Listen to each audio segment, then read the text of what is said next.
This is Phil Christie. When local news breaks, the WHAV is there. Only local radio can bring you local news, but only WHAV does. Catch the wave!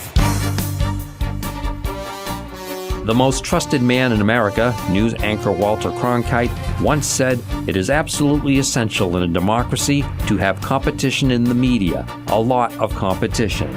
That sentiment is one of the driving forces behind WHAV's expanded local news effort. This is News Director Dana Esmail inviting you to listen to my hourly weekday newscasts right here on WHAV. You'll also find the area's most comprehensive local news reporting at WHAV.net on your computer or smartphone. Remember, WHAV is the only Haverhill-based news source, and it's always free. And that's the way it is. Wave weather! I'm WHAV meteorologist Rob St. Pierre with wave weather. Headed through the night, it's going to be muggy out there with considerable clouds and maybe even a few showers or thunderstorms. Don't be surprised if you run into some heavy rainfall with any thunderstorms tonight. Lows will be near 70. Tuesday, wait for a cold front to come through, so it looks like any early sun will give way to increasing clouds. Afternoon showers and thunderstorms, a high 81. Showers and thunderstorms Tuesday night into Wednesday, rain heavy at times. Tuesday night's low 67, Wednesday's high 76. Sunshine comes back Thursday. I'm WHAV meteorologist Rob St. Pierre. Your next wave weather in 30 minutes.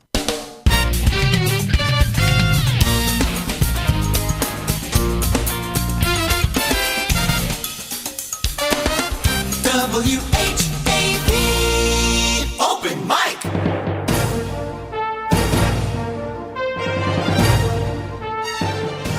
From the Edwin B. Johnson Newsroom, WHAV presents the Open Mic Show with Tim Coco. Make your voice heard. Call 978-374-1900. That's 978-374-1900. Or email tcoco@whav.net. Welcome, everyone, to the Open Mic Show, a 50-year staple of democracy in the Merrimack Valley. This hour of the Open Mic Show is being brought to you by Northern Essex Community College. Expect more at Northern Essex. Friends, we have an exciting guest on the program tonight, Maura Healey, former Assistant Attorney General in the Commonwealth of Massachusetts and now a candidate for Attorney General, will be joining us just after the 7 o'clock news. If you have questions or thoughts, I'm going to urge you to use our message board. Go to WHAV.tv. Below the TV screen, you'll find a message board where you can type questions there. You can also email me directly at tcoco, T-C-O-C-O, at WHAV.net. Tonight, we kick off the election coverage season, although it is July. We're about less than 2 months away from the primary election for each party. So there'll be quite a bit exciting information coming forward. Okay, last week we gave away, Jack Bevilacqua was sitting in for me. We gave away birthday cakes, a cake for June and July. So we're going to take birthdays and anniversaries for the month of August. If you would like to nominate someone, call 978-374-1900. And you have to talk to me. That's one of the few conditions of winning a birthday cake. Have to talk to me to name the recipient that you'd like. You can name yourself even. And you could win, at the end of the month, a free 7-inch cake from LBD's Italian Bakery in Bradford at 140 South Main Street. So go through your, whatever you have, Rolodexes, birthday lists, anniversary lists. Everyone seems to keep one. Call 978-374-1900. Wish someone a happy birthday or a happy anniversary, and your name or the recipient's name will be entered into the contest for a drawing the last Monday of this month. Again, Former Assistant Attorney General Maura Healey is coming on the program live just after the news at 7 o'clock. If you have questions, we may not be able to take them by phone, so email me, tcoco@whav.net, or use the message board at whav.tv on your computer. Normally, you can watch this program as well as listen. Normally, you can watch it at Haverhill Community Television or 8C Media, Channel 22. I see a community calendar there, so I hope you are at least hearing me. It would be nice if the public could see Attorney General Maura Healey. Right. Nate says something to me, but I have no idea what it is. All right. But you can also watch yourself at WHAV.tv on your computer or smartphone. On smartphones, if you have the Justin.tv app, that may just make it all that much easier for you. You can also listen anytime, 24 hours a day, 7 days a week at WHAV.net on AM radio 1640. FM radio 98.1 coming soon, if the FCC cooperates. On cable television and over Channel 8, Haverhill Channel 22, Methuen Channels 8 and 22 on Comcast, Channel 32 on Verizon Fios, Plasto Channel 17 and 23, Sandown also Channel 17. We thank the board, staff, management, and members of area public access TV stations for bringing the Open Mic Show and WHAV's full range of programming to those without internet access or who'd least like the convenience of their television remote control. Now, our good friends at Kimball Tavern Antiques, absolutely incredible folks, they dropped off a box filled with all kinds of goodies to give away. So I thought tonight we would look at giving away these mini packs of Trivial Pursuit. Okay, Nate's bringing in the whole box there, all kinds of things there. So I thought, we don't know what the question's going to be yet, but you could win War and Victory Trivial Pursuit mini pack, or flicks. I guess this is about movies. Would I guess that correct? So we'll come up with a trivia question so that you can pick one of these Trivial Pursuit games, thanks to our friends at Kimball Tavern Antiques, corner of Salem and South Main Streets.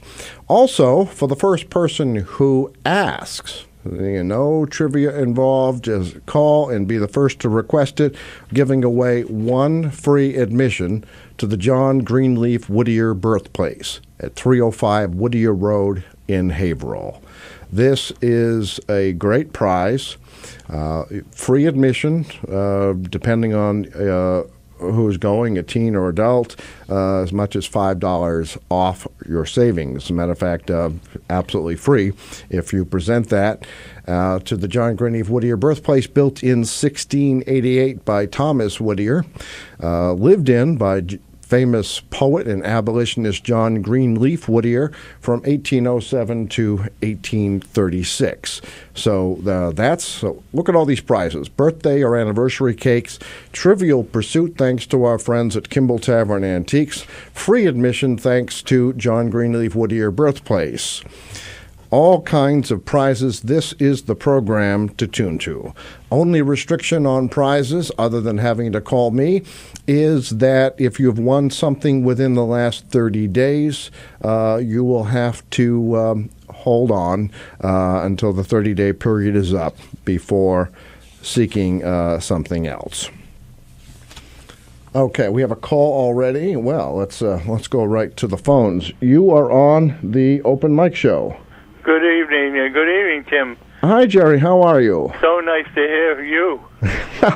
Well, Jack had a condition of coming on the program, and the condition was he did it by himself. So, is that right? I thought that you were sick or something Oh, like no, that. I was in the control room the whole time. Oh, you were? Oh. So, but I know that you called him last week, and thank you for that. Yeah. Yeah, he was very nice to me. Yeah. Yeah, actually, he former was state kind of employee, right? Yeah, he was kind of on top of his game last week. I thought. Yeah, he was. He was did on top of his game. He did a pretty good job. Maybe he Yes, just he did. needed the time off from time to time. Yeah. what I is- wanted to talk about two things tonight, but I think we only have time for one.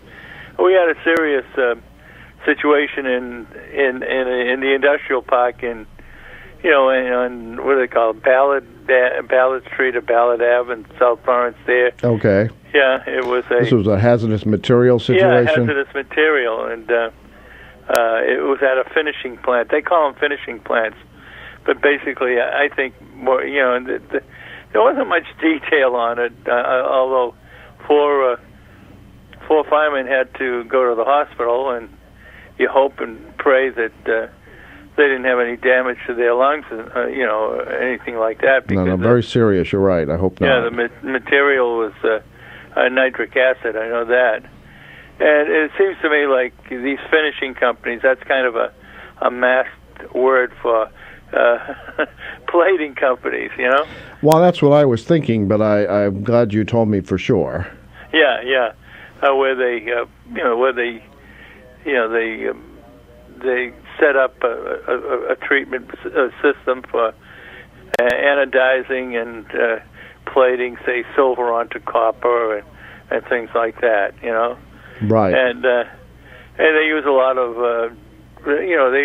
acids, and they store the acids in tanks, and without looking closely at this situation, I would think that it was probably a leaky tank or something, which was not contained.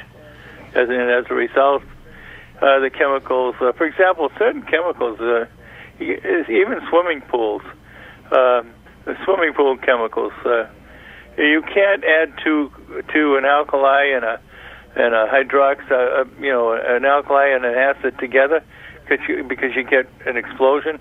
You get an exothermic reaction. In other words, the two of them together are not That's compatible, and they generate a lot of heat and odor and smoke. Chlorine. I'm talking about chlorine. Yeah, Chlorine, for example, very sodium dangerous hydroxide. chlorine gas. Of course, Yeah, it reminds me of the gas, kids who yeah. have been smart enough over the years, although I don't know, maybe I'm just giving them a bad idea now. But if you remember, they used to have those water rockets. You pump the water, but the smart kids knew to put in, baking soda and... Yeah, sodium bicarbonate. and they would really take off. Yeah. But so years and years ago, when Tewksbury Water Filtration Plant had a hazardous waste leak, I thought of an idea, and I tried to get people interested in it. At that time, and nobody. Maybe now they've already. Somebody has thought the idea was a good idea. Basically, what my idea was to, and nowadays with the technologies that we have, for example, your not your Kindle, but what do you call it? You're the thing What? that everybody goes crazy about now. What, the iPad or Yeah, iPhone? the iPad or the what's the other thing? What, iPhones or The other thing Samsung? is a tablet. A tablet. A tablet, that's a generic, yeah. Why couldn't, for example, every one of these industrial facilities that uses hazardous waste chemicals prepare a plan showing the facility where all the hazardous materials are stored, what kind of containment they have or don't have around them. In other words, so that when the truck comes or the hazardous waste facility, hazardous waste vehicle comes, right away on the way they can actually, plug into their tablet and see the building, and as a result of looking at it, they can know where to set up their command posts and what kinds of things that they might. What kind of protective clothing they might have. Well, that's an excellent mask they should idea. have. You don't think the fire departments already are working on that, or no? I don't think so. I haven't heard anything about it, but Well, it seems like common sense, and of course, Yeah. these businesses are also required to have. everybody's going to say money. Well, what's more precious than a fireman's life, really? No, absolutely, and of course, So the anyway, in this Tewksbury water filtration plant fire, it was sodium hydroxide, and pH is at is about 11, and it burns like what, Right. like Hades. And there were 2 people got injured, as a result of the spillage, I think, in putting the fire out. So my plan would be, in addition to that, with today's technology, what about each fireman, fighting the fire, have some kind of a tag on him, and basically using GPS, you could actually locate where he is at all times, couldn't you? No, Jerry, you are really taking advantage of technology. Sounds like a good plan to me. Yeah, you'd have a backup. So anyway, in the fire station, they hear the bell. It's this place up there called FiTech or FTech. That's what it's called. Immediately, they're on their way. The guy sitting in the seat there, he pulls out his tablet. He says, gee, look at this here. Here's where the chemicals are.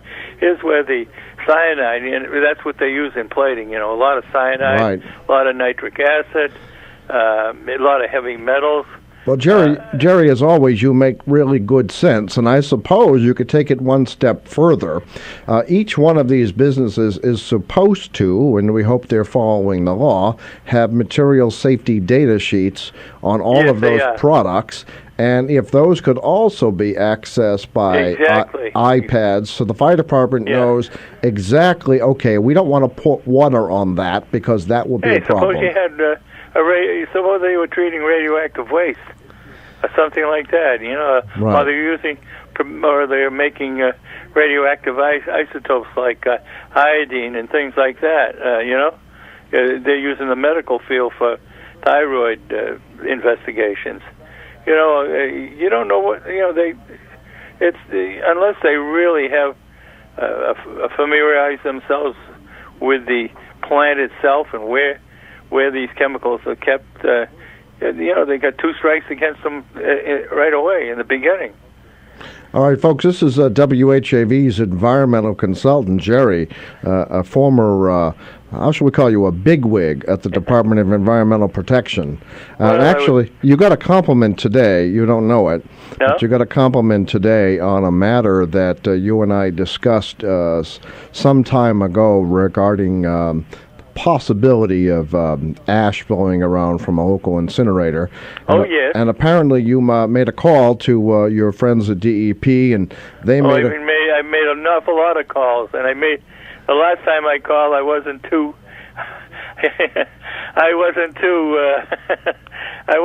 fuzzy-wuzzy. I told them, I said, listen, the next call is going to be to the I-team. That's what I said. Oh, okay.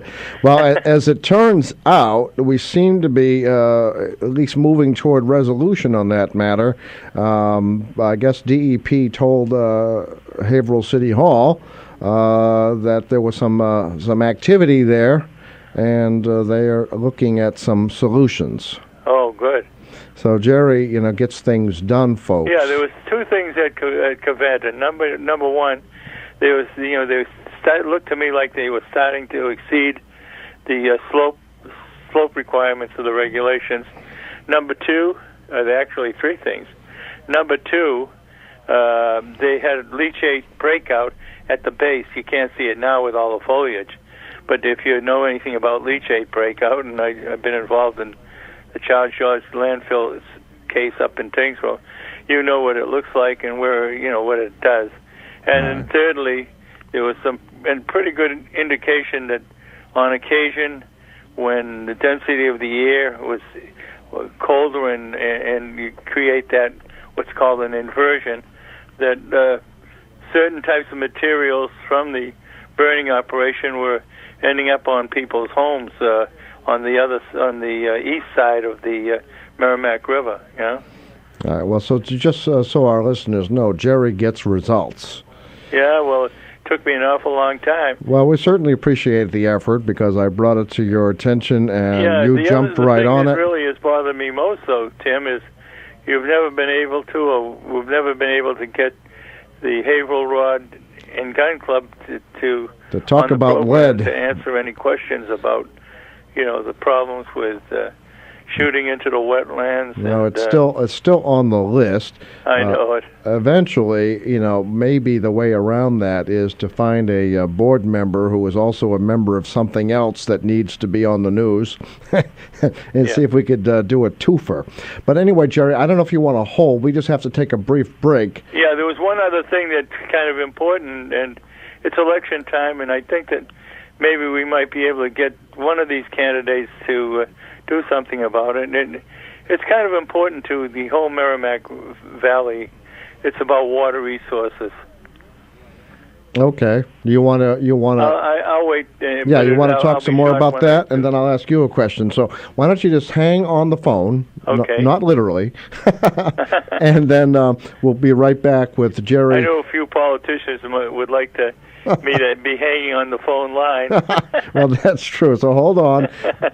Jerry, our environmental consultant, is going to be with us on the Open Mic Show in just 1 minute. We're going to take a brief break, and we'll be back with more of the Open Mic Show.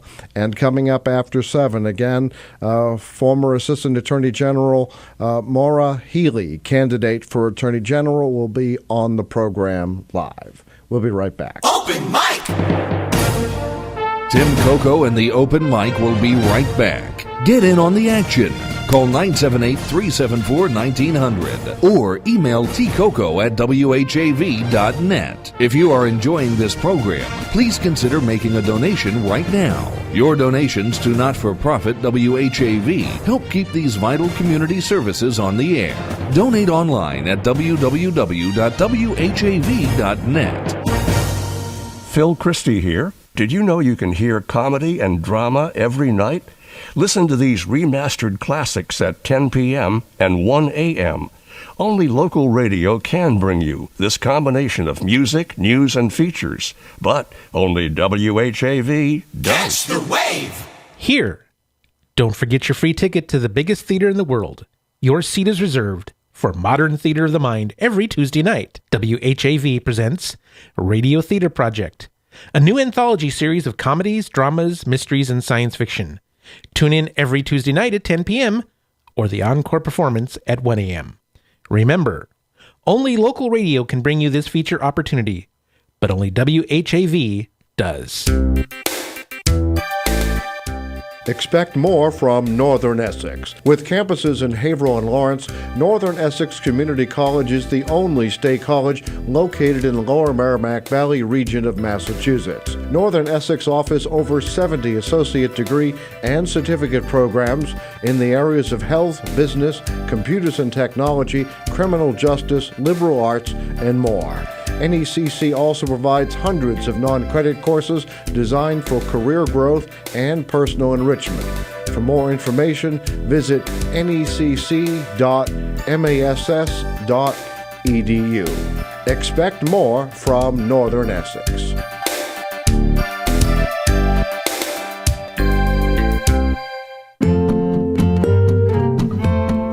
Today is July 14th. On this day in 1959, the nation's first nuclear-powered cruiser was launched from Fore River Shipyard in Quincy. With its deep and sheltered harbors, Quincy was an ideal site for shipbuilding. Men had been building and launching boats there since the English first settled in the area in 1640. But the industry really boomed in the late 19th century when inventor Thomas Watson started a company to make electric engines for boats. For the next 100 years, life in Quincy revolved around the shipyards, which reached their peak during World War II, when employment topped 32,000, including 1,200 women. Although the yard closed in 1986, Quincy's shipbuilding heritage is kept alive by the U.S. Naval and Shipbuilding Museum on the Fore River site. For more about this and other Mass Moments, go online to massmoments.org. Brought to you by the Massachusetts Foundation for the Humanities. WHAV Open Mic!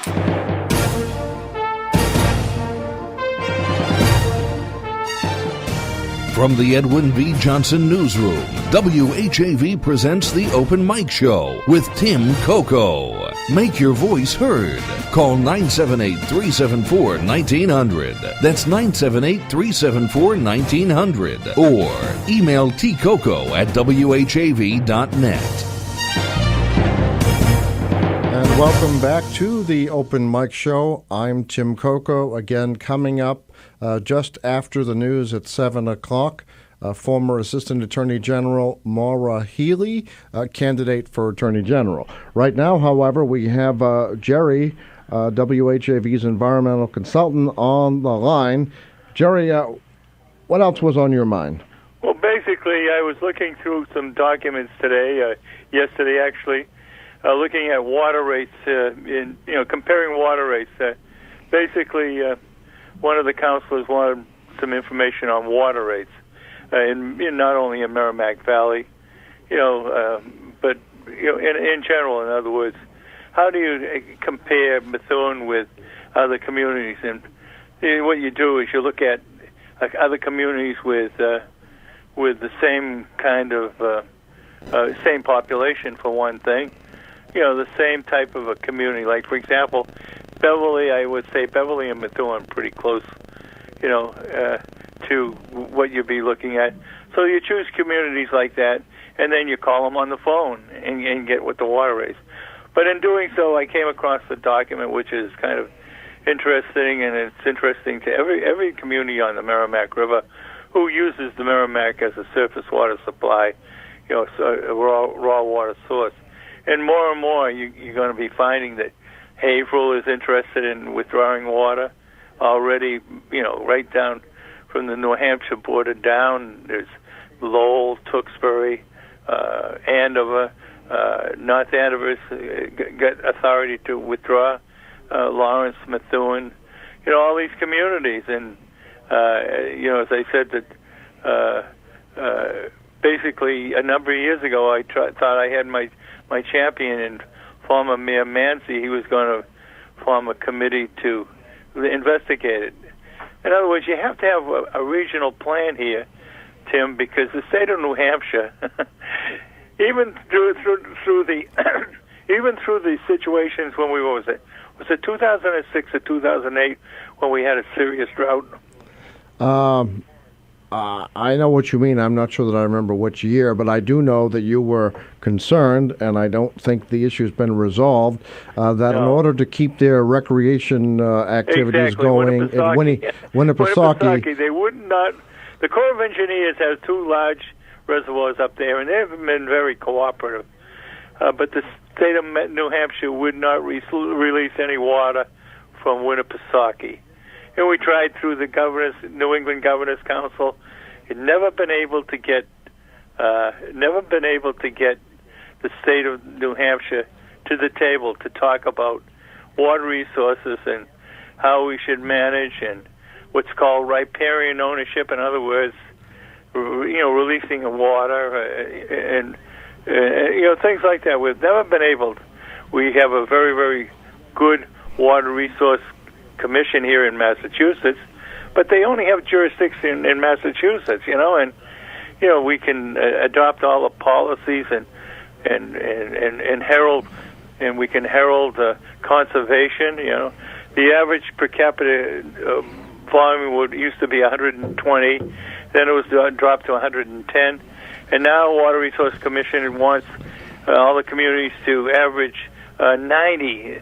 So we can do all of that, but if upstream you have all these, you have all these dams and impoundments, which there are 500 or 600 dams and impoundments in New Hampshire, which are what I call mom and pop dams. They're owned by associations, old mills that that are out of business, but there's really no. The state of New Hampshire has to adopt some kind of legislation to unify the idea of helping the communities downstream in Massachusetts especially during drought situations. Jerry, let me ask you this. How far do you think the Commonwealth should be willing to go? Because there is a provision in the U.S. Constitution, and I don't know that it's ever been used, but there's a provision that disputes between the states will be brought before the Commerce Department. Exactly. Is that right? Yeah. Do you think this is a... yes, I think so. You think it rises to that level? Positively. I'll tell you something. Quabbin, the state of Connecticut really stopped the state of Massachusetts from withdrawing water into Quabbin. But then the state of Massachusetts turned around and fixed all the leaks in the MWRA. It reduced their annual daily use. They used to use approximately 600 million gallons a day because of all kinds of leaks, etc. They reduced that down to 300. So the need for the Connecticut River water hasn't arisen for many, many years. But the state of Connecticut, with all their academia from Yukon and down, fought MWRA in Massachusetts and was successful in stopping Massachusetts from, it was threats on litigation that did it. So it almost seems like here. Otherwise, I can recall, in closing, I can recall when the river was so low, Tim, that it was only 10 feet below the intake structure at the Lawrence water filtration plant. Oh, okay, that's low. And every time they turned on the intake pumps, all they got was detritus and sediment from the river bottom. It interfered with treatment. It interfered with the public health and safety of producing a safe drinking water, and all because of you couldn't get the state of New Hampshire to the table. It has to be a regional plan here of the states, including Vermont, New Hampshire, and Massachusetts. We all should have a shot at the Merrimack. We shouldn't be abusing it by trying to withdraw too much.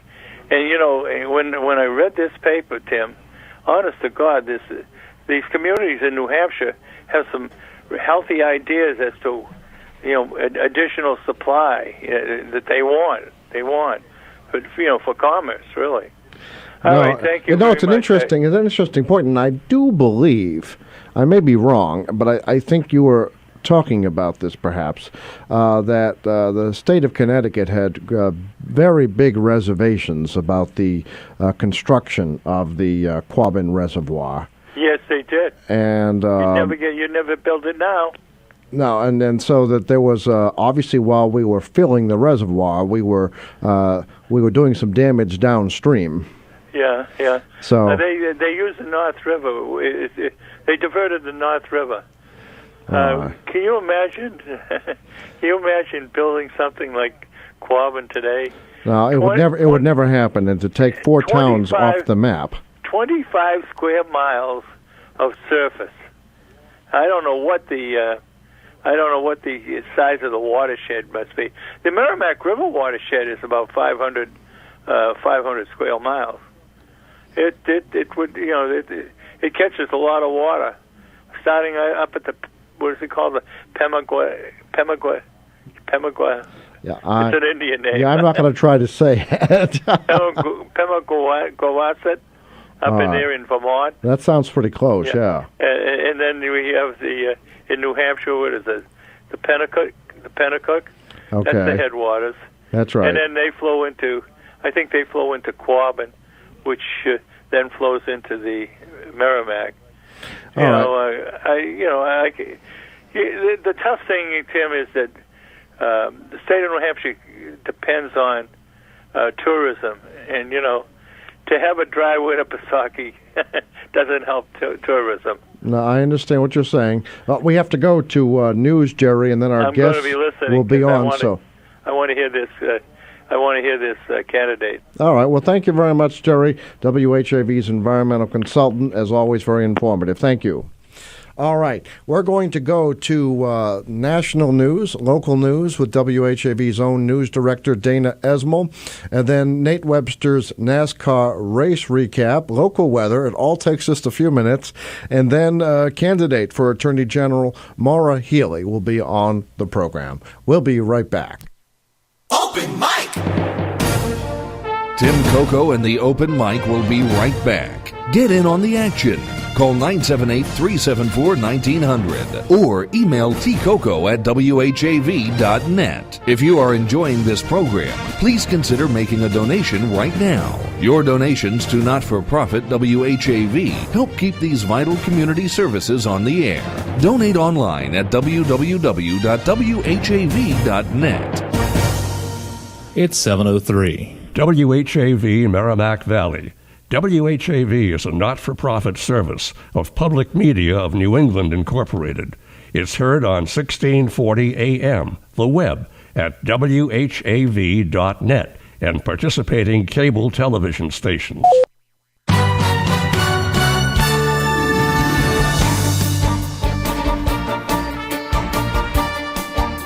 From Feature Story News in Washington, I'm Nina Maria-Potts. Ukraine says one of its military transport planes was shot down in the east of the country amid clashes with pro-Russian separatists. The plane was hit with a missile more powerful than a shoulder-carried one, which was, according to Ukrainian reports, probably fired from Russia.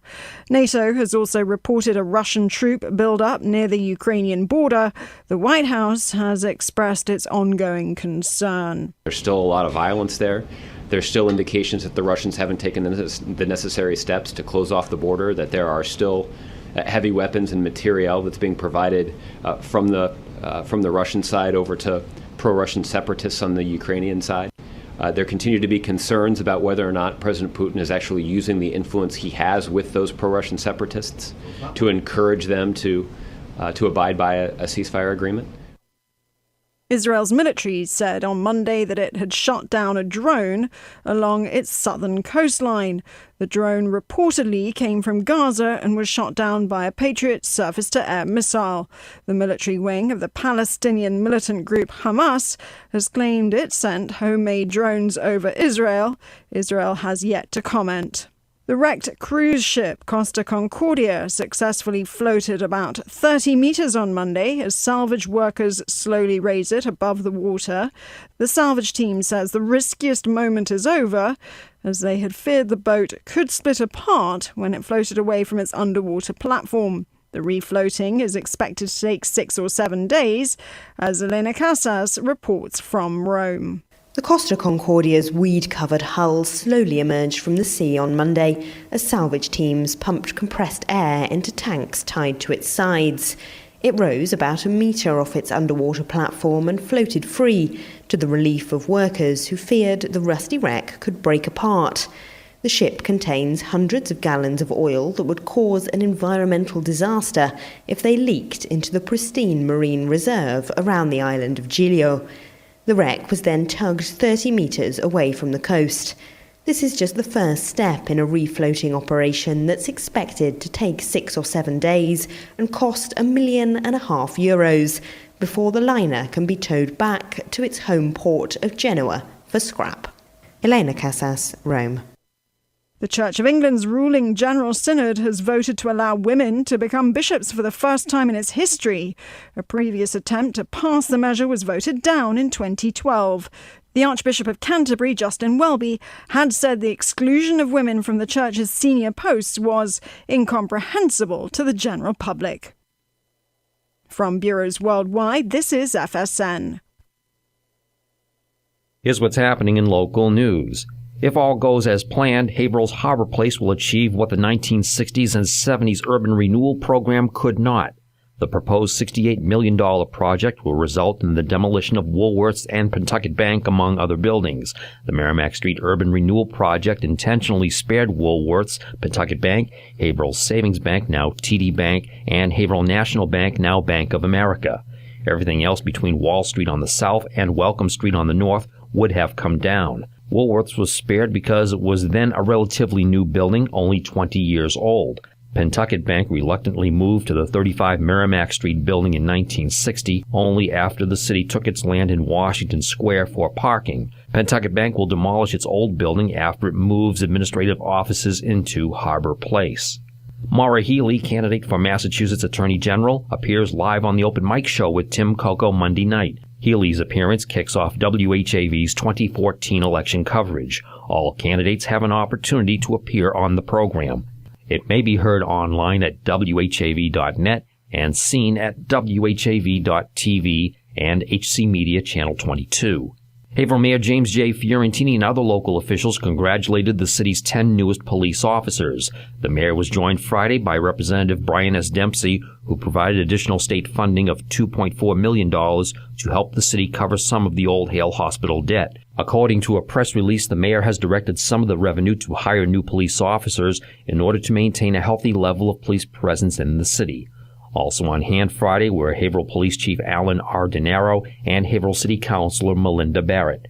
In sports, WHAV's Nate Webster has this week's NASCAR race recap. The Magic Mile was just that for race winner Brad Keselowski. The driver of the number 2 car swept both the Nationwide and Sprint Cup races at New Hampshire. He now joins Jimmy Johnson, Dale Jr., Carl Edwards, and Kevin Harvick, with 2 wins or more, locking them into the chase for the Sprint Cup. Keselowski was quiet during post-race interviews, saying he just wanted to soak it all in. It was such a phenomenal weekend, and these don't happen that often, and that's what makes it special. And you know, because these are big deals, winning races at the Sprint Cup level, sweeping a weekend, and it's all possible because of the hard work and effort from everyone at Team Penske. Really, really thankful and happy with the form we're at. The 48 team of Jimmy Johnson could have used a rabbit's foot himself or even a visit from Harry Houdini. For the second time in as many weeks, he's taken out with tire issues, this time heading for the garage when his left front tire explodes, sending him into the wall. The 22 car of Joey Logano had a pretty good day running in second, that is until he got taken out by the slowest car on the track, 76-year-old Morgan Shepherd, who was 15 laps down. Nate Webster, WHAV Sports. Remember, WHAV is the only Haverhill-based news source, and it's always free. In the Edwin V. Johnson newsroom, this is Dana Esmel. Wave weather. I'm WHAV meteorologist Rob St. Pierre with wave weather. Headed through the night, it's going to be muggy out there with considerable clouds and maybe even a few showers or thunderstorms. Don't be surprised if you run into some heavy rainfall with any thunderstorms tonight. Lows will be near 70. Tuesday, wait for a cold front to come through, so it looks like any early sun will give way to increasing clouds. Afternoon showers and thunderstorms, a high 81.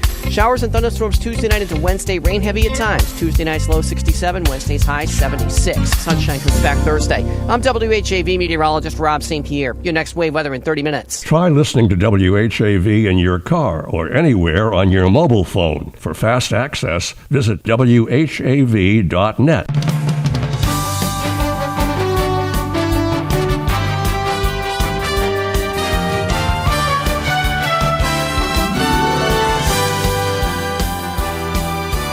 WHAV, Merrimack Valley.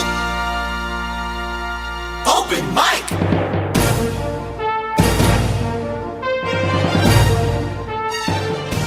From the Edwin V. Johnson Newsroom, WHAV presents the Open Mic Show with Tim Coco. Make your voice heard. Call 978-374-1900. That's 978-374-1900. Or email tcoco at whav.net. Welcome back to the Open Mic Show, a 50-year staple of democracy in the Merrimack Valley. Joining me now is Maura Healey, former Assistant Attorney General for the Commonwealth of Massachusetts, now a candidate for Attorney General. Thank you for joining us, Maura. Thanks for having me. And what I just learned while we were just getting on the air is Maura is no stranger to the Merrimack Valley. Your family, you say, is from Newburyport. And tell us, you grew up in Hampton, New Hampshire? I did. I grew up in Hampton, New Hampshire. Went to Winnicott High School. Spent all my summers during high school and college and grad school waitressing at along Hampton Beach. and spent a lot of time playing basketball, actually, at Northern Essex. We come down here for Summer League. Speaking of Northern Essex, Nate just reminded me, this hour of the Open Mic Show is brought to you by Northern Essex Community College. Expect more at Northern Essex. See how well that worked? Seamless. So, absolutely so I'm no amazing. stranger to the Merrimack Valley and the Merrimack River area. It's terrific. She talked to about the Haverhill Hillies. Here's someone who knows us. All right. I do. Worked for many a Hilly, actually, when I was waitressing at Hampton Beach. There were a lot of folks from Haverhill who I worked for in those days. Isn't that amazing? Yeah. So quite local. What before we get into some of your rather extensive resume, I couldn't help but notice that you, let's see if I can find you for 2 years were starting point guard on a professional basketball team. I was. As hard Most as that. people wouldn't seem to know that. Well, and they certainly wouldn't know it to look at me because I'm all of 5'4". So they wouldn't size me up as a basketball player. But, Tim, I played sports all my life at Winnicott High School first, and then was able to play in college at Harvard, captained the team there, and then had this opportunity to avoid the real world for a little bit longer and had a contract to play professional basketball overseas in Europe, which I did for 2 wonderful years. Isn't that amazing? Now, since I'm going to try not to pronounce this, so this is for what team? UBBC Wustenrad. All right. Based in Austria. Austria. That's absolutely incredible. I find it absolutely incredible. All right. Listeners and viewers, hopefully you know this, but if you don't know this, Maura Healey went to work for the Attorney General in 2007. That's right. And a landmark case emerged under her watch. And I don't remember, was Judge Toro the judge in both cases? He was, yes. All right. If you recall, listeners, there were 2 cases in U.S. District Court, both stemming from Massachusetts. Supreme Judicial Court decision allowing same-sex marriage in Massachusetts. And if I recall correctly, there was the Glad case, and then there was the case that Maura Healey brought and was successful. And it was one of the first dominoes to fall in same-sex marriage. And now we're up to, depending on how you count it, 20 states. That's right. With same-sex marriage, all started in Massachusetts.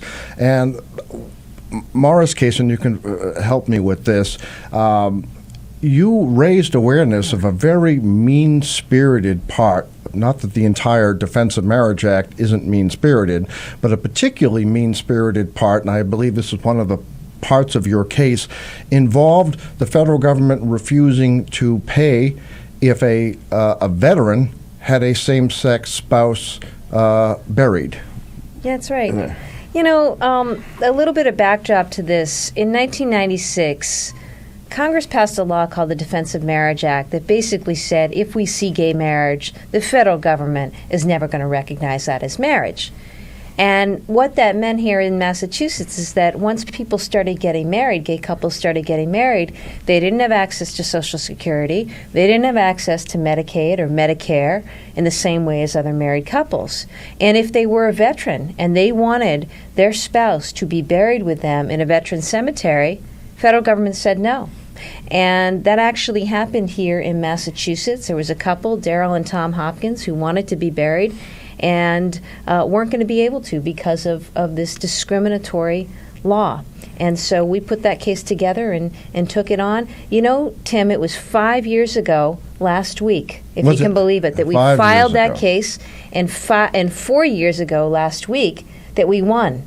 First case in the country to strike down that law. Absolutely amazing. And this work, listeners and viewers, if you know my backstory, this work that Assistant Attorney General Healey at the time did was very, very important in my case because I was separated from my spouse for 3 years thanks to the Defense of Marriage Act. And the dominoes fell gradually until last June, a year ago, when the Supreme Court struck down a major portion of the Defense of Marriage Act and may be poised to strike down the rest of it. But we'll have to discuss that right after we take a brief break for Community Spotlight. Stay tuned for a candidate for Attorney General Maura Healey on the Open Mic Show. Open Mic! Tim Coco and the Open Mic will be right back. Get in on the action. Call 978-374-1900 or email tcoco@whav.net. If you are enjoying this program, please consider making a donation right now. Your donations to not-for-profit WHAV help keep these vital community services on the air. Donate online at www.whav.net. This is listener-supported community radio, WHAV. WHAV is the Merrimack Valley's Pacifica affiliate. Community Spotlight is brought to you by Haverhill Bank. Haverhill Bank is a generous supporter of the area's civic and cultural programs. That's all it takes is just one bank. Haverhill Bank. Community Spotlight. This is Anna Chipolis, a volunteer with Animal Rescue, Merrimack Valley. You can help provide food, medical care, and sterilization clinics for feral, stray, and foster cats. ARMV donation boxes are at Market Basket stores at River's Edge and Westgate Plazas in Haverhill, Market Basket and Shaw's in Plastown, New Hampshire, Market Baskets in North Andover and Lawrence, and Stop and Shop in Methuen. Donations may also be dropped off at weekly adoption events at Petco in Plastown, New Hampshire. For more information about ARMV, call 978-374-7233 or visit online at armv.org. Someone you know is on WHAV. To submit or read your own nonprofit announcements, click on the news page at whav.net or email news@whav.net. WHAV. Open Mic.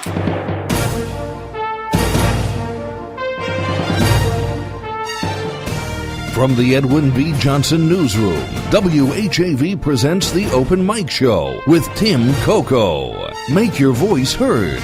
Call 978-374-1900. That's 978-374-1900. Or email tcoco@whav.net. Welcome back to the Open Mic Show. With me in the studio is a candidate for Attorney General Maura Healey. Besides the DOMA matters, you've obviously, after that case, went on to lead some other divisions in the Attorney General's office. Can you tell us what those were? Sure. I went on to head the Public Protection Bureau and the Business and Labor Bureau, so I had oversight over consumer protection matters, health care, the environment, utilities, workers' rights, the Fair Labor Division, and about a dozen divisions in all.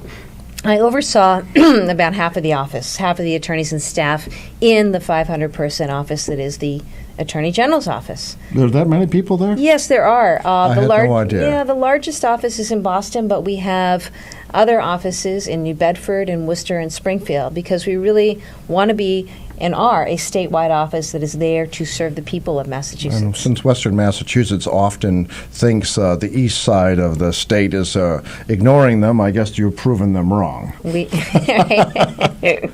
Well, isn't that interesting? Yeah. And in that time, in that role, one of the things that I really did a lot of work on and work that I oversaw in the office was taking on predatory lending practices. I brought the first civil rights case in the country against a subprime lender for the kind of toxic loans that they were making into the market many years ago. Oh, that's timely. Yeah, it was. This was a real problem. When I joined the office in 2007 and 2008, we started to see foreclosures. And so we took on the banks, and I led some of the teams that did that work, recovered money for borrowers, recovered money for cities and towns who had invested public pension money in those toxic securities. And that was the kind of important work that I was able to do when I was in the Attorney General's office. Well, it sounds like you were successful, because I've seen in other states where municipalities, at least one anyway, had declared bankruptcy because of of those toxic investments. I think that was in California. Yeah, we were able to return hundreds of millions of dollars to cities and towns across the state from some of the investment banks. We also, more importantly, or as importantly, were able to keep a lot of people in their homes. I helped to lead and oversee a program called Home Corps, which was really an anti-foreclosure program.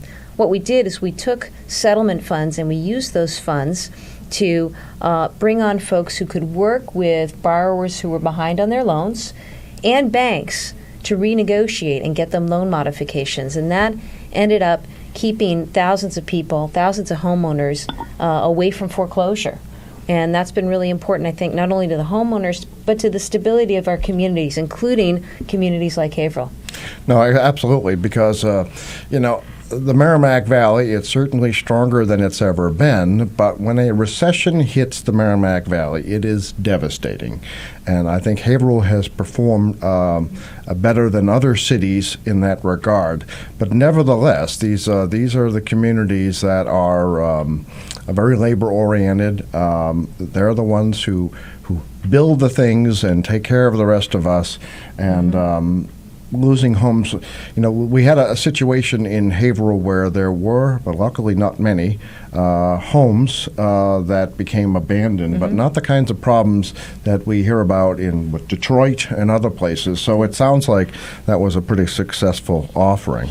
Now, you also worked in the private sector with, I always knew them as Hale and Dorr. I guess at some point they became Wilmer Hale. When was that?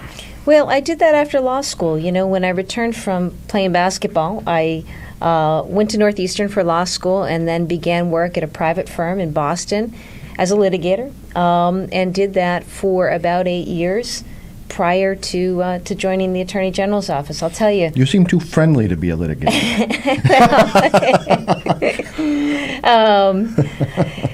It was a great time in private practice, but my heart was in the direction of public service. My mom was a school nurse, my dad a teacher, both very involved in their communities, and for me, it was one of the best decisions of my life, Tim, back in 2007 when I took the 70% pay cut and left the private firm to go to the AG's office. Well, that's what I was going to say. I didn't realize it was that high. So a 70% pay cut to serve the public. Well, that is quite a gesture. Well, no, hey, it's been my privilege and my honor, and I have absolutely loved the last several years I've been in that office, and I see and appreciate firsthand the power and the possibility of the Attorney General's office, and it's what drives me to run for Attorney General.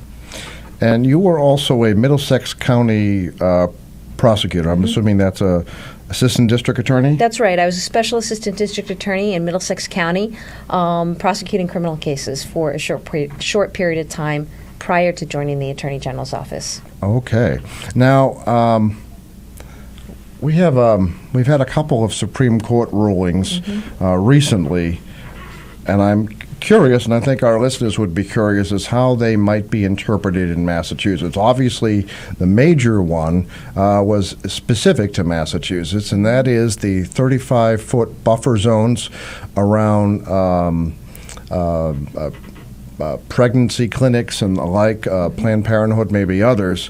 And we have seen in the news only in the last few days that striking down this buffer zone has resulted in the need for more volunteers to escort women into these buildings because of the harassment, frankly, right up to them. What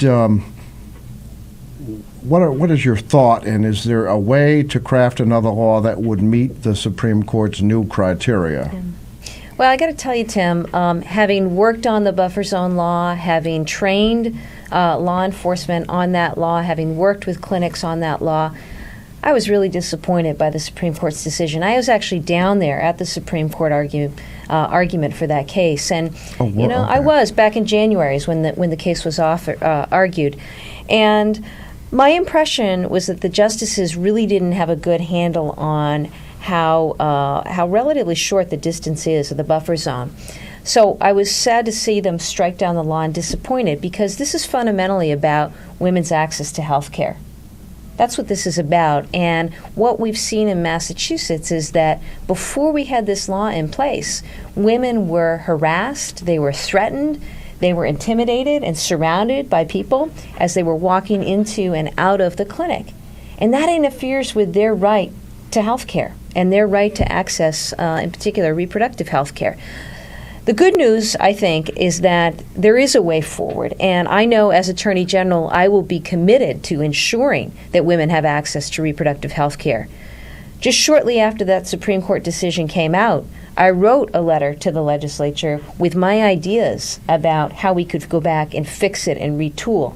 And I'm glad to see today, in fact, a bill has emerged that's going to set up new protections for women. It's going to give the Attorney General's office some new enforcement authority to make sure that women have access to needed care. So it's something that I am committed to aggressively enforcing so that women have access to that needed care. Okay, I'm be honest with you, I missed that. So a bill has emerged today. Just late breaking news. Just as I was on my way to the studio, this came out from the legislature. So I'm optimistic that the governor will sign it, and we'll move on from there. It's not going to take care of everything, okay? But it will take care of some immediate needs in terms of providing women that protection because, Tim, as you said, just in the aftermath of that decision a week or two ago, we saw more protesters back at the clinics, and we saw the need for more escorts, more police presence. Really, this was a public safety issue. That's why, the buffer zone was created, because it was really a public safety issue. We've seen shootings, we've seen murders, in addition to the harassment. Incredible. Right. And, the human voice does carry more than 35 feet, so they could still get their points across. They could. In the old buffer zone. They could, and we studied that. We studied that because free speech is really important, and the old law really did strike a balance. One thing that, I found ironic being down at the Supreme Court for argument was that just after argument, you walk out from the Supreme Court and you walk down the stairs, and that court has a buffer zone. I was just wow. That is probably 3 or 4 times as great as the buffer zone around reproductive health care clinics. So I was disappointed. So the Supreme Court justices need a buffer zone, but women seeking health care do not. That was about the size of it. All right. Well, of course, we've been seeing a lot of these 5-4 votes, and that's what it was, wasn't it? This one wasn't. No, this one was. This one was unanimous. That's right. I'm thinking of the other case I want to raise with you. Mm-hmm. That is weird, but I guess that's a topic for another day. Now, the other thing is in recent years, corporations have won free speech through money, and now corporations can have religious freedoms. And I suppose I wonder, and I think our listeners might be wondering, you fought the good fight successfully to end discrimination against same-sex couples in marriage. But now, is it too far of a stretch to say a corporation could have a religious feeling about same-sex marriage and discriminate against couples or other scenarios where they disagree? I don't think it's too far to say that just that. And in fact, Justice Ruth Ginsburg wrote about that very scenario in her dissent, her vigorous dissent in this case. And I think that this is a case where the court's just gone too far, and they're missing the boat. I was really, really troubled by the Supreme Court's decision a few years ago, Citizens United, which for the first time basically said that corporations are people and they can spend whatever they want on elections. And I just don't think that's right. And this decision, to my mind, is an extension of that. Now corporations are not just people. Corporations have a conscience, apparently. They have religious beliefs, apparently, that they can exercise. And so, I get really nervous about what businesses might do in the name of religion when it comes to things like discrimination. And, the question becomes, will they be allowed to, in the name of religious freedom, discriminate or treat people unfairly, unequally, in ways that we didn't really contemplate under the law? No, it seemed incredible to me that could stretch a corporation which may be made up of dozens of shareholders or many more than that, and somehow assign a religious belief to a company. I find that shocking. We're a little bit over time, but if you have a minute. Of course. I also want to ask you about consumer protection, and particularly since you've worked on regulating, or maybe that's not the correct term. What is the correct term? Sure, oversight. Oversight of the utilities. One of the things we hear about often on this program are, and I have to say, I was personally sort of a victim of it. I owned a rental property up until recently. And apparently, it was either the electric or the gas side of National Grid. It's a 4-unit condominium building, and apparently on their way to shut off utilities to one of those units, not mine, they broke into my unit, literally smashing a door frame. Discovered, wrong place. First of all, the meters aren't even upstairs. And I've heard these stories from residents saying there was no notice. And then I looked at the state constitution, and it requires an oath or an affirmation. And I asked our local district court judge, who said summarily that, they're following the rules. But when I talked to the clerk's office, it's saying, that's just routine. We don't. What is an oath or an affirmation? Is that someone holding up their right hand? Is it a signed statement? Are the utilities getting away with anything here? Well, let me see. Something I'd look into. You're absolutely right that the Attorney General's office is there as a consumer advocate. I mean, that's part of the responsibility of running the people's law firm. And certainly in the Attorney General's office, we see all sorts of consumer complaints, sometimes about an insurance company that isn't providing the coverage. Sometimes it's about a credit card company that's overcharging on a fee. Sometimes it's about a landlord who may not be doing what he should be doing. And sometimes it's about a utility company. Certainly, we've seen in our New England weather with the storms and the rain and the ice and the snow what happens. And it's really important that the Attorney General hold the utility companies accountable so the consumers are served. I don't know if you were involved in this, but I was very impressed with the Attorney General's office telling the, I don't know if it was the CEO of National Grid, that he could not import his wine at ratepayer expense, nor, what was it, a luxury yacht for his cat? Yeah. Something like that. And it's important. Look, the Attorney General has oversight of utilities and other not-for-profits, and it's really important that for taxpayers, that there is an excess and that there's appropriate spending. And so if you have CEOs getting out of control, your Attorney General needs to be there to protect the public fist, to protect the public trust. And certainly when it comes to the situation that you experienced with your property, that's something that we want to look at and make sure that things are done appropriately. I mean, I imagine you have I think you have special lines for this at the Attorney General's office. There are just so many complaints. But the Attorney General is also known as the People's Attorney. We're basically attorney of last resort, I suppose. That's right, and that's why we have teams of mediators and others who are answering hotlines for consumer complaints. The effort is really, and the hope is that they're able to respond quickly and work out and resolve matters for individuals.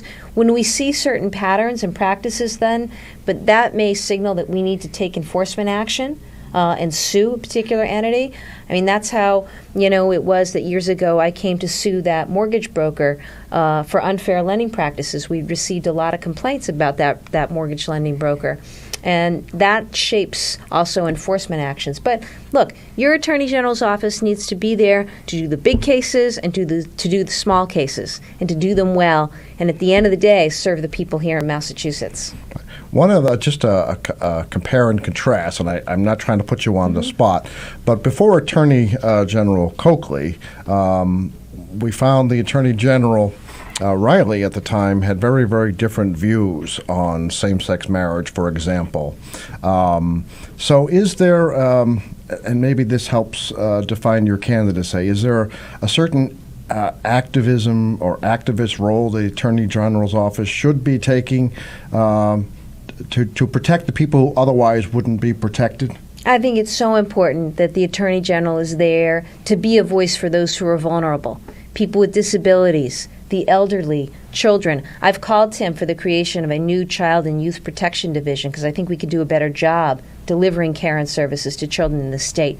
But, after I did that DOMA suit, I took on bullying in schools and worked in the Attorney General's office to lead efforts to both through legislation and also through mediation of complaints to try to make schools a safer place for students, particularly students who are LGBT and students with disabilities. And we've made some progress. We have more work to do, that's for sure. But, the Attorney General needs to be there to enforce the laws, but certainly the Attorney General is also there to weigh in to the legislature to say this is a good idea for a law or this is a bad idea for a law.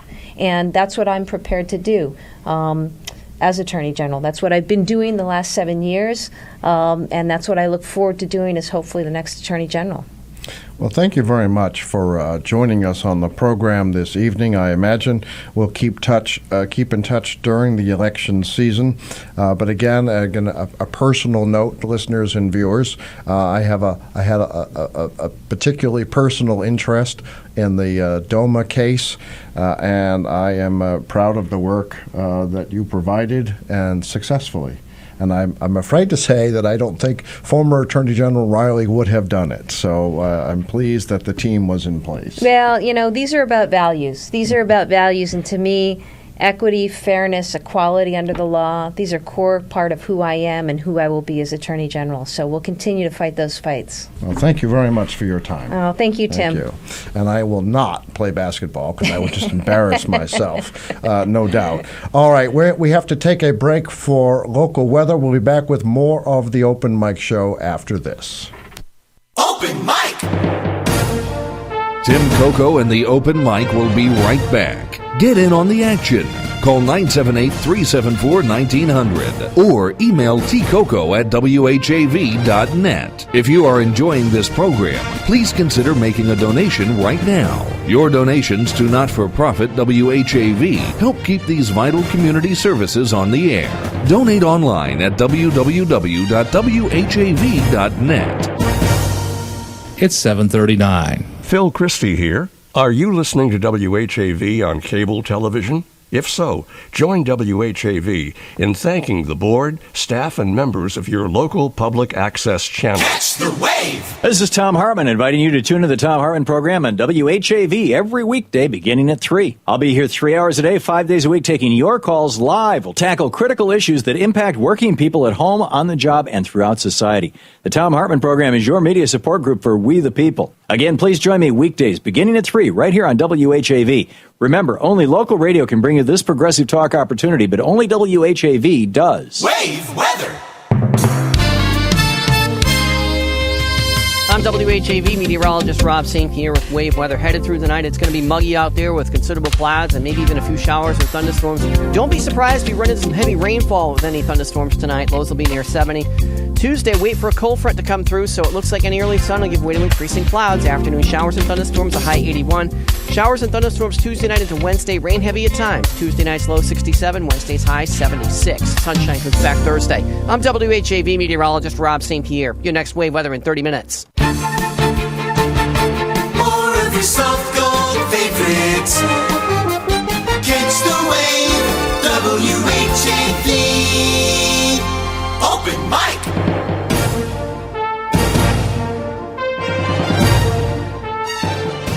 From the Edwin B. Johnson Newsroom, WHAV presents the Open Mic Show with Tim Coco. Make your voice heard.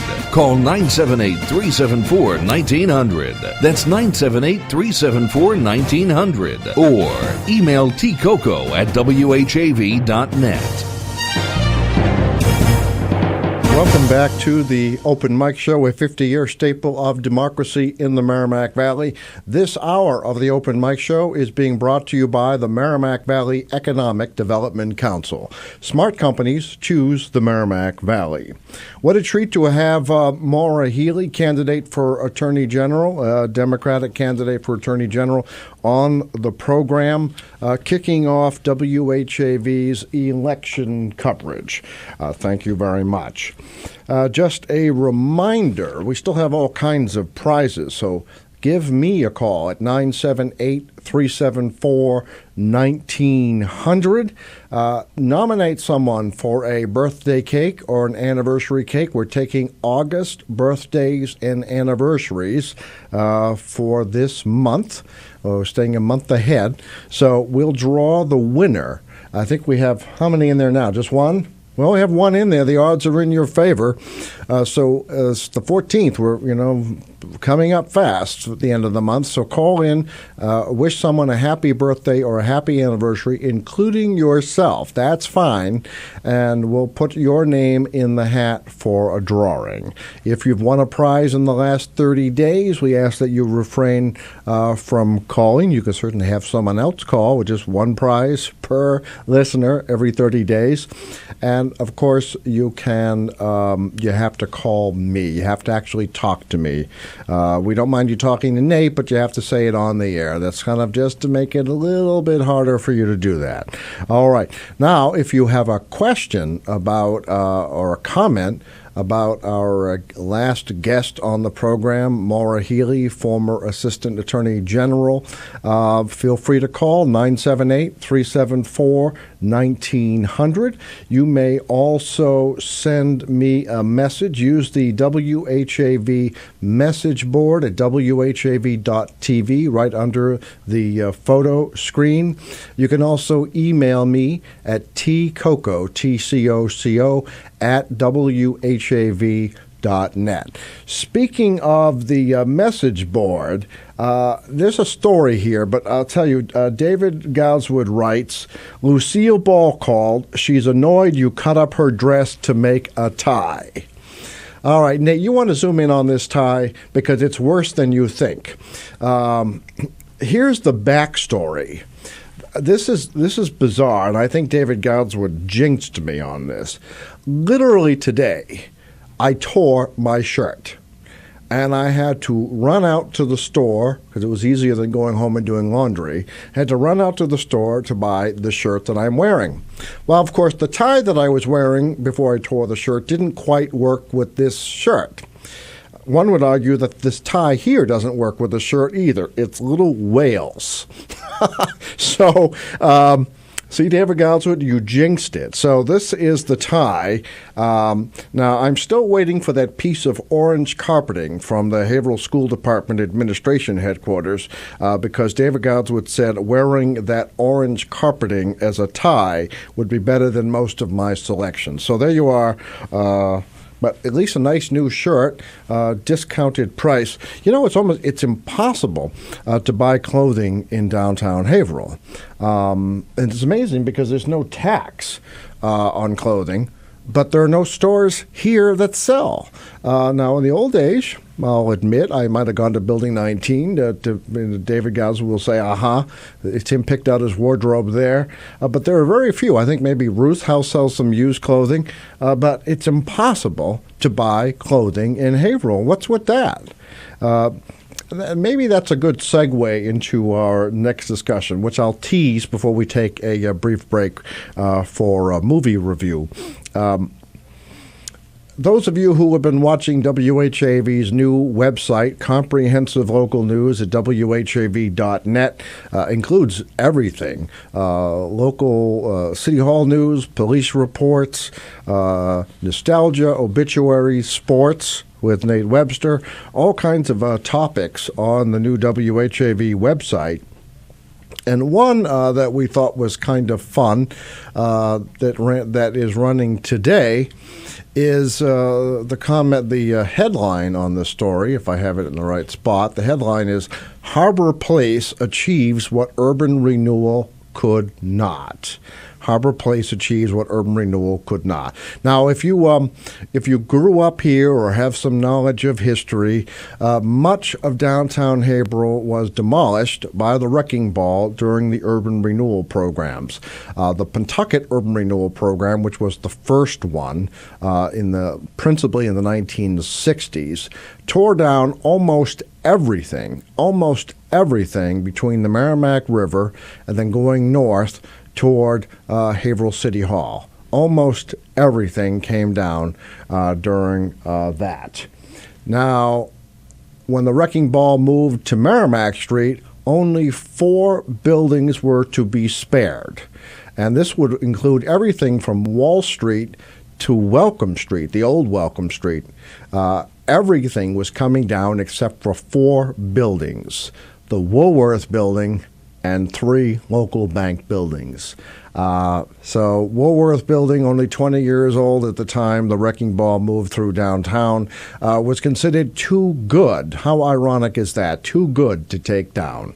So let's talk a little bit more about how Harbor Place is achieving what urban renewal could not after we take this brief break. We're going to hear an exciting movie review, and then we'll be right back. Open mic! Tim Coco and the Open Mic will be right back. Get in on the action. Call 978-374-1900 or email tcoco@whav.net. If you are enjoying this program, please consider making a donation right now. Your donations to not-for-profit WHAV help keep these vital community services on the air. Donate online at www.whav.net. This is Phil Christie. Would you like to hear the wave on your stereo, or even better, anywhere in your home? Check out the tips for better sound at www.whav.net.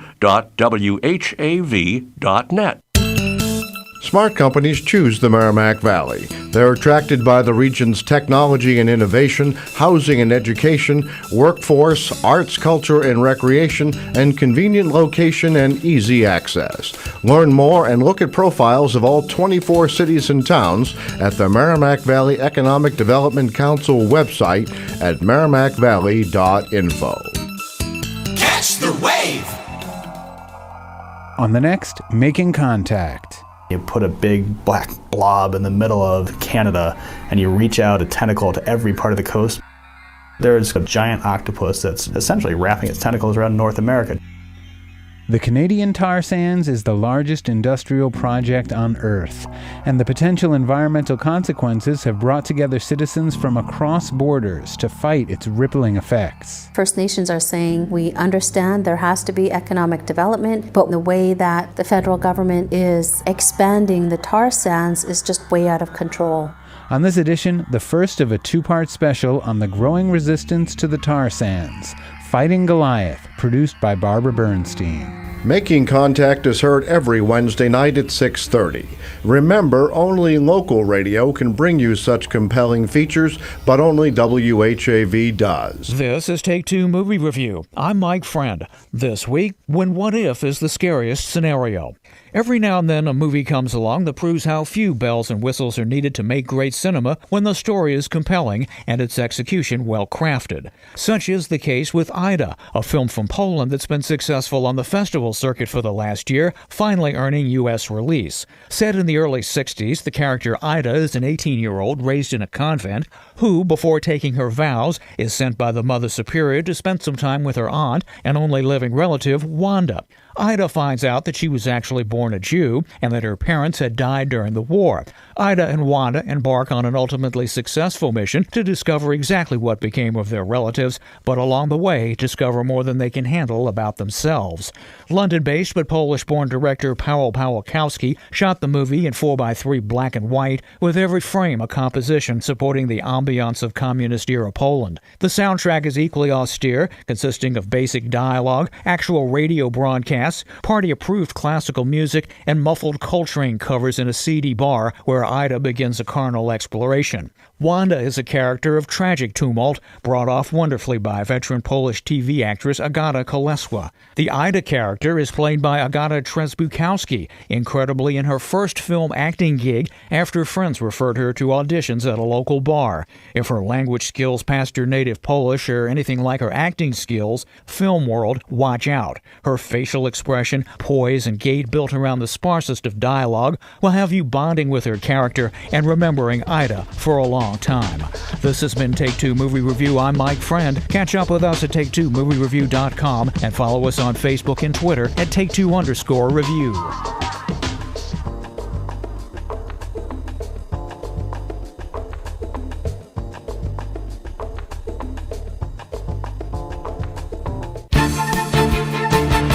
More of your soft gold favorites.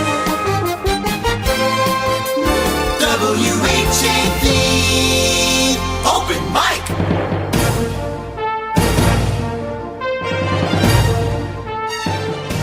From the Edwin B. Johnson Newsroom, WHAV presents the Open Mic Show with Tim Coco. Make your voice heard. Call 978-374-1900. That's 978-374-1900. Or email tcoco@whav.net. Welcome back to the Open Mic Show, a 50-year staple of democracy in the Merrimack Valley. This hour of the Open Mic Show being brought to you by the Merrimack Valley Economic Development Council. Smart companies choose the Merrimack Valley. All right, continuing with this more recent discussion, as you may know, last week WHAV was the first to report on developments in downtown Haverhill with the groundbreaking at Harbor Place. Curiously, the ground was not actually at Harbor Place because there's no place to stick a shovel there yet. The buildings are still standing, so some soil was brought across the street or brought to in front of the parking garage, and they did. I'm hearing some echoes. They did a groundbreaking there. Governor Deval Patrick was in town with $10.3 million in gifts to complete the riverfront boardwalk. The entire south side of Merrimack Street at some point should be connected by the boardwalk, just like the one behind Haverhill Bank and perhaps the one behind the Tap and the Lasting Room up on the Washington Street side. The governor came bearing gifts, but what's very interesting, though, is if you're a regular Open Mic Show viewer, Ken Smith, chairman of the board of Pentucket Bank, was on this program a few months ago and talked about the reason Pentucket Bank ended up at 35 Merrimack Street.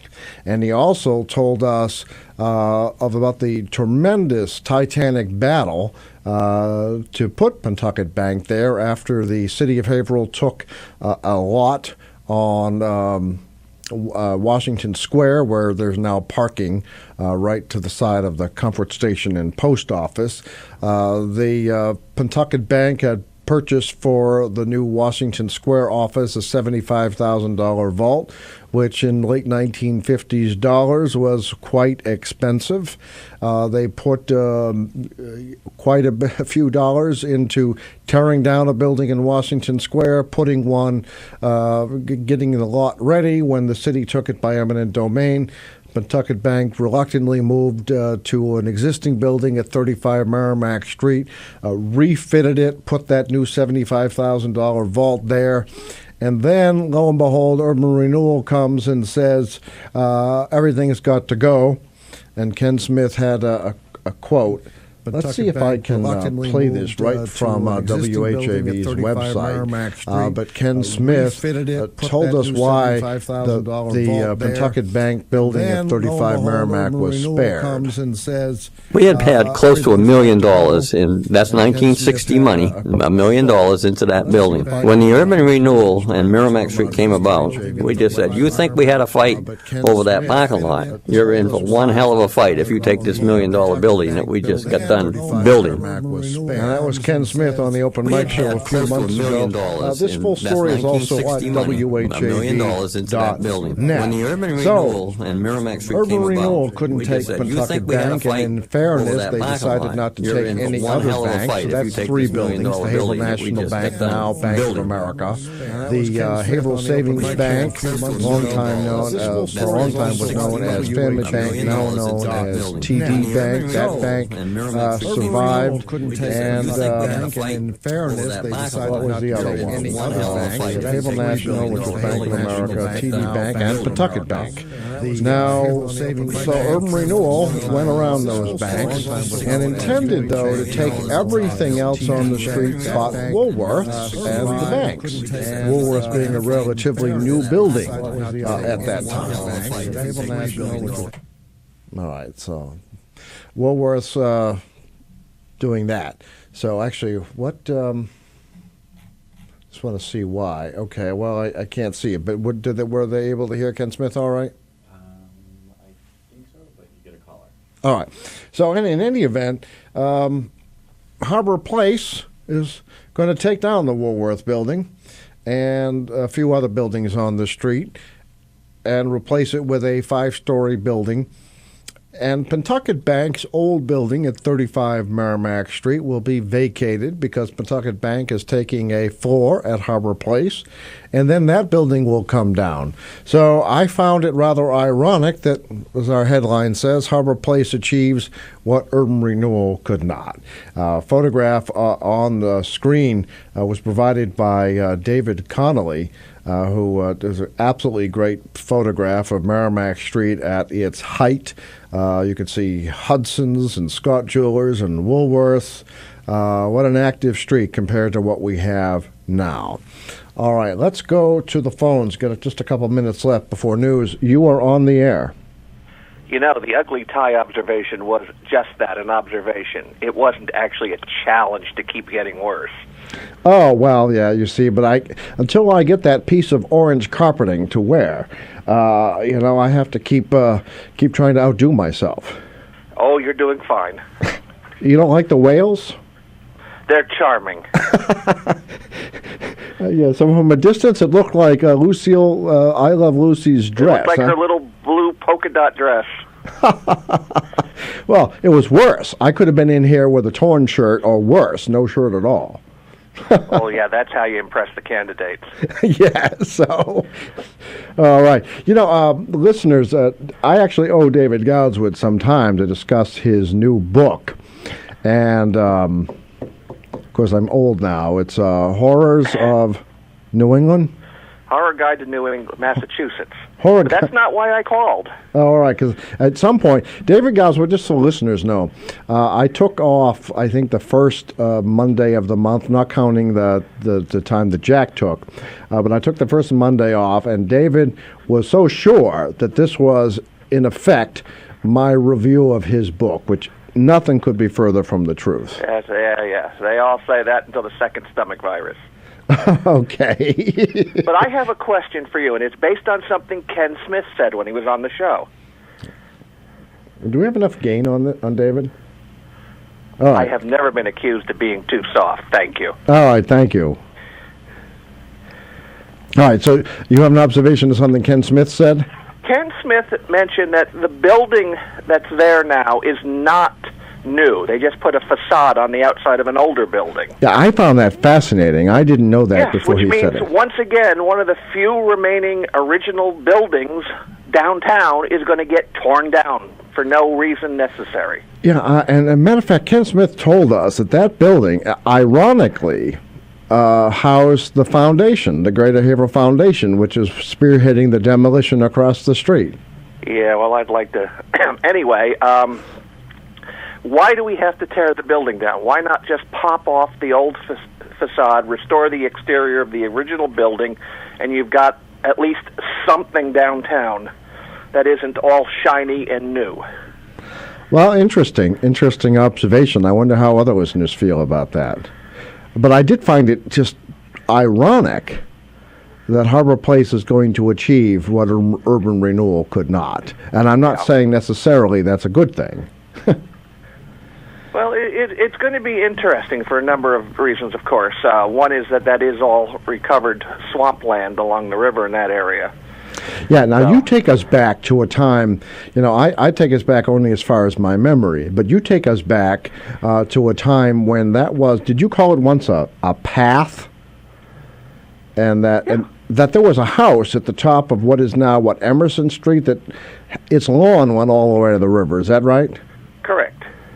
Yeah, see, David takes us back even further. Merrimack Street was basically put in to be a shortcut to the ferry. And all it had to support was the weight of a horse and wagon. And as the wagons got bigger and loads got heavier, they found that they were bogging down in the swamp that was there. So they started driving sharpened logs into the ground, sort of like taking a pencil and jamming it into Jell-O. You put enough pencils in that bowl of Jell-O, it's going to be steady. And nobody remembers this, and of course that's one of the reasons why the parking deck settled so quickly and started cracking. If you recall, it was less than a year old when it first started to shift. Tear itself apart, as it turns out. I believe that's the term, yes. So that whole area is in the same condition. Well, that'd be interesting to see, and I understand that when the flood wall went up, this is something new. I understand when the flood wall went up, after the 1936 flood, that there wasn't as much care to delineate the property boundaries as one might think, except to provide the city with an easement for Wall Street. So there may be some, and I think they're minor, but there may be some wrinkles. Well, it all depends on where you are at the time of settlement. Use Harrisburg, Pennsylvania, where we lived for a while. The county line was the river, but it wasn't the near edge of the river. It was the far side of the river, so that the entire high and low tide lands on both sides of the Susquehanna were actually part of one county, which meant they could do what they want in terms of putting up bridges and things because they own both sides of the river. Oh, that's an interesting observation. So, I mean, it sounds very elegant, but it's just as much of a complication as anything else. That's very interesting. David, although we're late going into news, we're going to try to fit in a anniversary cake entry. Why, yes, you are. All right. So, do you have one? Yes, my parents, Bob and Joan, were married August 1st, 1959. So they were married as the Pentucket Bank building saga was ongoing. All right, so Nate, you have that. They're both ongoing, come to think of it. Actually, I guess so maybe they should have their anniversary downtown. I'll get back to you on that one. All right. Oh, so... Nate's held up a sign saying anniversary. I didn't know it was your parents. Well, how many other calls have you gotten? Oh, I'm sorry, David? How many calls did you get tonight? Well, let's see. How many do we have? 2? Counting Jerry? There you go. Thank you. Well, I'm not going to read the labels on my whale tie tonight. Not yet. Not yet. Actually, you have a suggestion, David? I'll tell you what. Listeners are just standing by trying to win either this War and Victory Trivial Pursuit mini pack or this Notes on Play Trivial Pursuit mini pack game provided to us by Kimball Tavern Antiques, the corner of Salem and South Main Streets. And that's how I work that in. Maybe you would like to ask a trivia question, David, as long as you give Nate the answer later. And we'll use your trivia question to see who might win one of these cards. Do you have an idea? Right. That has potential here. David will come up with a real stumper, if that's a word. I will. You want to call back with that? Former Haverhill resident Rob Zombie did an interview with Rolling Stones magazine a number of years back. And he talked about Haverhill in, to put it delicately, less than flattering terminology. I believe he hated the town. He didn't even mention it by name. He disliked it so much. Oh, really? But one of the things he mentions is that there was nothing to do downtown. There was no movies. There were no arcades. So they would end up playing football, just him and the other neighborhood kids. Where did they play football? Ah, okay. Hear that, folks? And I'll give you a hint. It wasn't a city park. Ah, very interesting. So call if you wouldn't mind, call Nate back with the answer. All right, so folks, to win, and it'll be your choice, either the War and Victory Trivial Pursuit mini pack game, fully shrink wrapped, or the Flicks Trivial Pursuit mini pack game, Notes on Play. Let's see, these contain 120 question and answer cards. Each question is color-coded to facilitate play with any Trivial Pursuit Master game or Trivial Pursuit Pocket Player set game, although the questions in this edition are not divided into specific subcategories. All right, so you get to pick which one of these games, which one of these Trivial Pursuit games, if you can answer the question. Rob Zombie, let me see if I can get this right. Rob Zombie from Haverhill, in a Rolling Stone interview, said he was unable to find anything to do downtown, so instead he and his friends played football. You have to tell us where. And the winner can choose between these two sets from Kimball Tavern Antiques, corner of Salem and South Main Streets. How's that, David? Sounds like a plan to me. All right, David, we're late for the news, but you can't blame me entirely for this one. Of course I can. I'm going to see if I can get a piece of that orange carpet for a tie so that you will see the improvements I plan to make. I shall remain. I wait to be impressed. All right, thank you very much, David. WHAV's historian. Entirely for this one. What am I getting? Why am I getting sound there? All right. David Goudswood, Open Mic Show historian, who has written this month's article in Wavelengths. So make sure you check out WHAV.net, look at the Wavelengths newsletter, and you will learn a thing or two there. Let's take a break for news. We'll be back with the Open Mic Show after that. Open Mic! Tim Coco and the Open Mic will be right back. Get in on the action. Call 978-374-1900 or email tcoco@whav.net. If you are enjoying this program, please consider making a donation right now. Your donations to not-for-profit WHAV help keep these vital community services on the air. Donate online at www.whav.net. It's 8:08. WHAV Merrimack Valley. WHAV is a not-for-profit service of Public Media of New England Incorporated. It's heard on 1640 AM, the web, at whav.net, and participating cable television stations.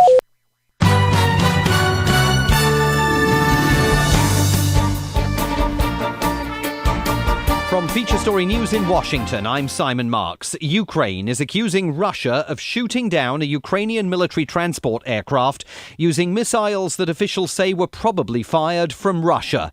The crew of the aircraft survived, even though the plane was hit at an altitude of 21,000 feet. Meanwhile, NATO says as many as 12,000 Russian troops are gathered on the border with Ukraine, raising renewed fears about a possible Russian invasion.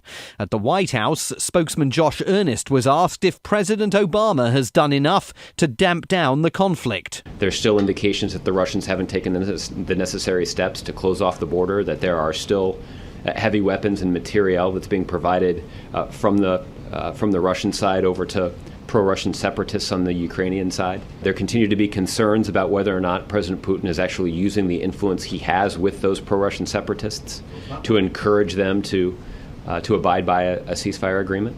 Palestinian officials say the death toll in the Gaza Strip has now risen above 175 after another day of Israeli attacks on the territory. Israel says the militant Palestinian group Hamas has now fired nearly 1,000 rockets at Israeli territory since the conflict began. Krista Case-Bryant is the Middle East bureau chief for the Christian Science Monitor newspaper. She says casualty numbers are growing. And there are more than 175 Palestinians who have been killed, and the percentage of those who are civilians has ranged widely depending on who's counting, but I've seen as high as 80% from the UN. Colleagues of mine who have been in Gaza said it feels even worse than the last conflict in 2012. The Parliament of the Church of England, the General Synod, has voted to allow women to become bishops. It's a landmark moment in the history of the Church. There were cheers at the meeting in York, where more than 2/3 of the delegates supported the move.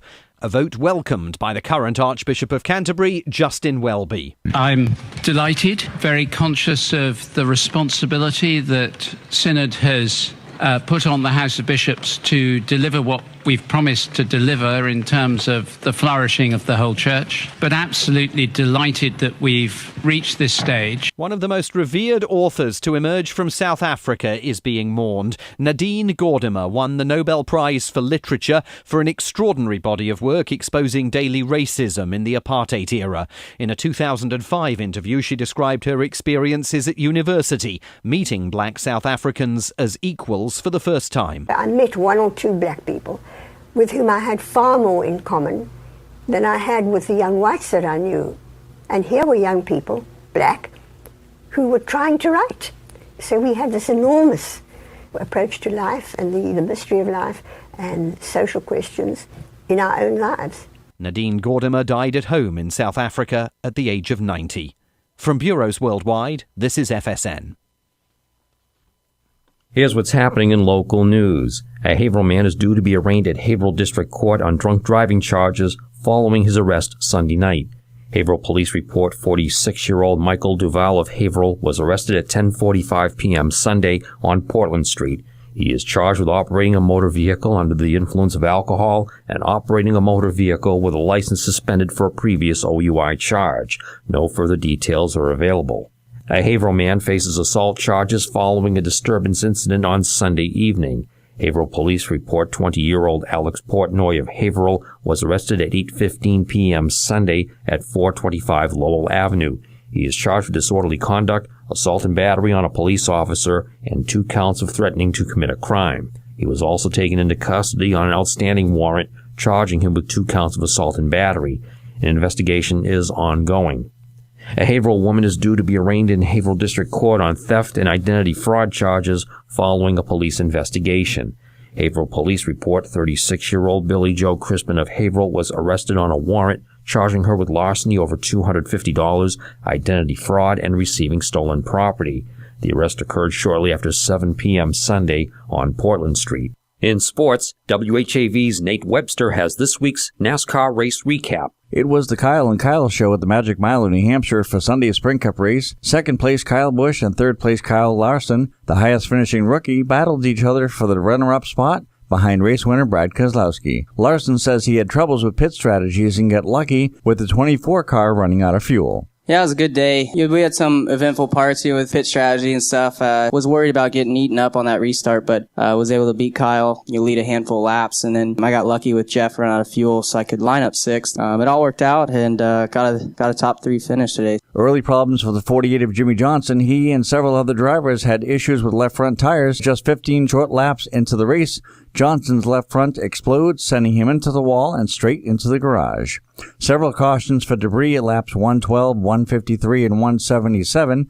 Joey Logano was in second place but got taken out by Morgan Shepherd, who was 15 laps down at the time and the slowest car on the track. For a race recap, I'm Nate Webster, WHAV Sports. Remember, WHAV is the only Haverhill-based news source, and it's always free. In the Edwin V. Johnson newsroom, this is Dana Esmail. Wave weather. I'm WHAV meteorologist Rob St. Pierre with Wave Weather. Headed through the night, it's going to be muggy out there with considerable clouds and maybe even a few showers or thunderstorms.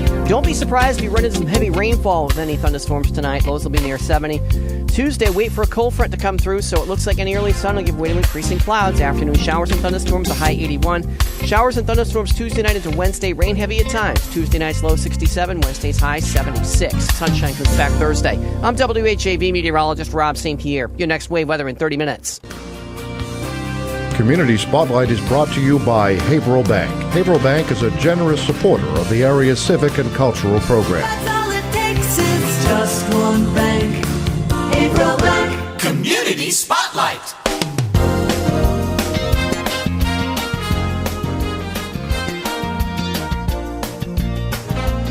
The Andover Day Street Fair, to benefit the Colleen Ritzer Memorial Scholarship, will take place on Saturday, September 6th, from 10 to 5 in downtown Andover.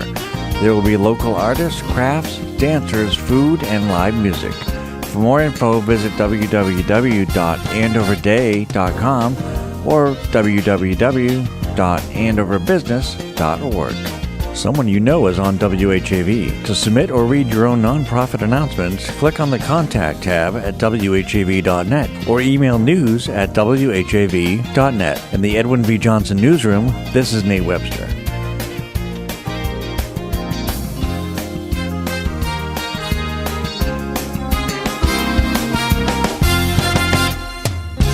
WHAV Open Mic.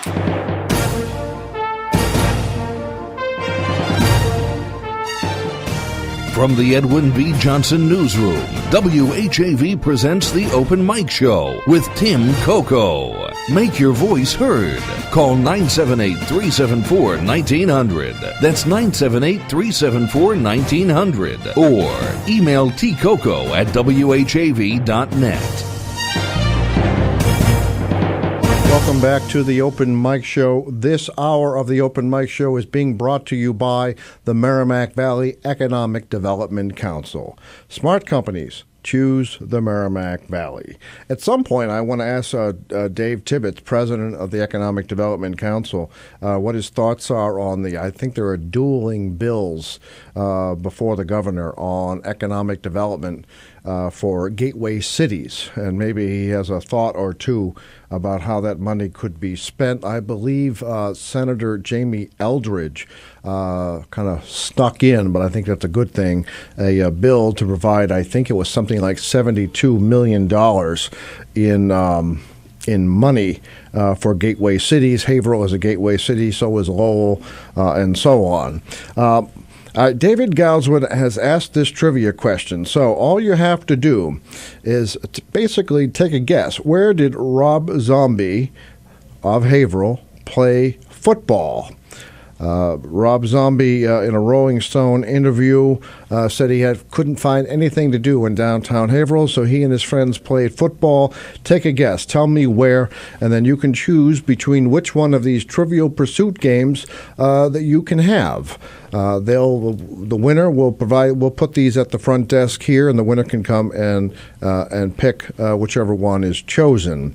Our thanks to our friends at Kimball Tavern Antiques for providing the prizes. We also have a few minutes left. If you want to nominate someone for a happy birthday cake or a happy anniversary cake, we're taking requests for the month of August, so let us know about that.